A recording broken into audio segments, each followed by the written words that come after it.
Assalamualaikum warahmatullahi wabarakatuh. Di sini saya akan mencoba menjelaskan identifikasi bakteri Serratia marcescens. Untuk pendahuluannya, Serratia marcescens dulunya disebut Monas prodigiosus atau Bacillus prodigiosus. Namun, sejak tahun 1920-an, Bartolomeo Bizio, yaitu seorang apoteker Venesia, mengganti nama spesies ini menjadi Serratia dari nama seorang fisikawan, dan marcescens yang berarti memudar, karena bakteri ini dapat mengalami pemudaran warna koloni.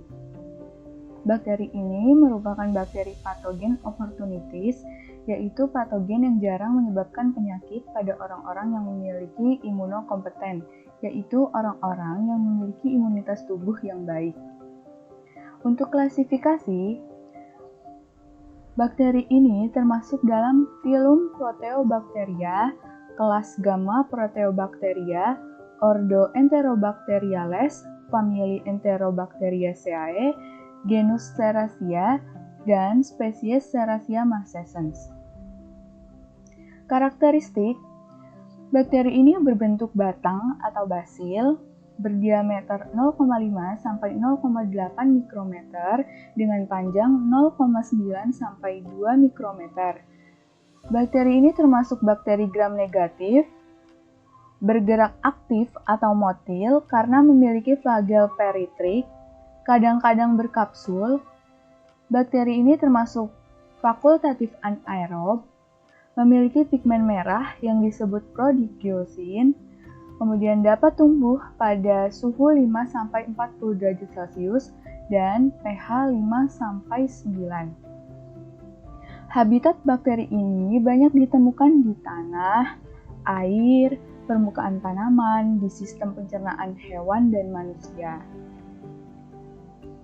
Serratia marcescens dapat menginfeksi saluran kencing, saluran pernafasan seperti pneumonia, infeksi mata, meningitis, infeksi pada kulit yang terluka, dan menginfeksi saluran pencernaan.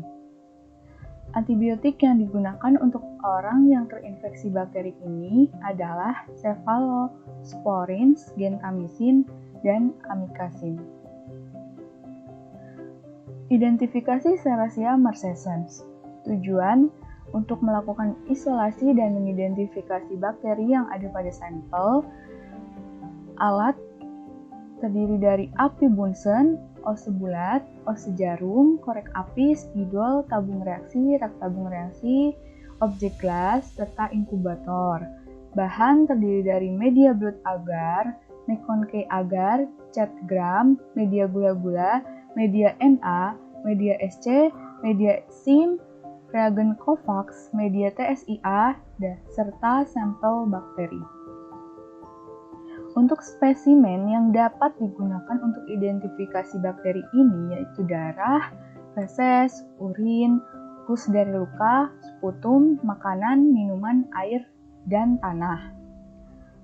Cara pemeriksaan: pada hari pertama, siapkan alat dan bahan, tanam sampel bakteri pada media blood agar dan McConkey agar, kemudian inkubasi pada suhu 37 derajat Celcius selama 24 jam.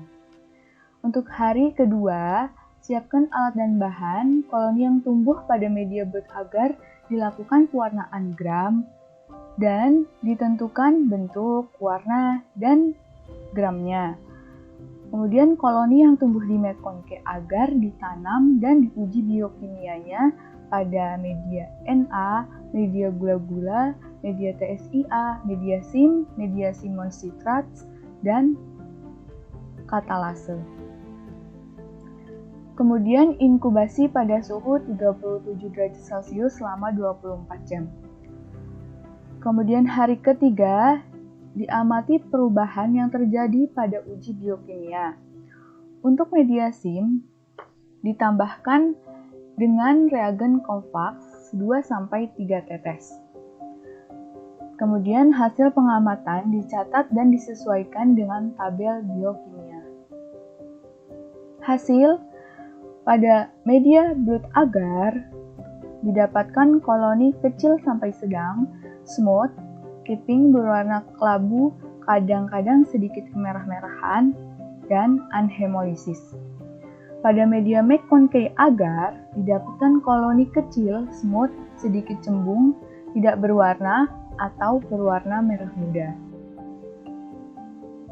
Untuk pewarnaan gram didapatkan hasil bentuk batang atau basil berwarna merah, di mana bakteri ini termasuk dalam gram negatif.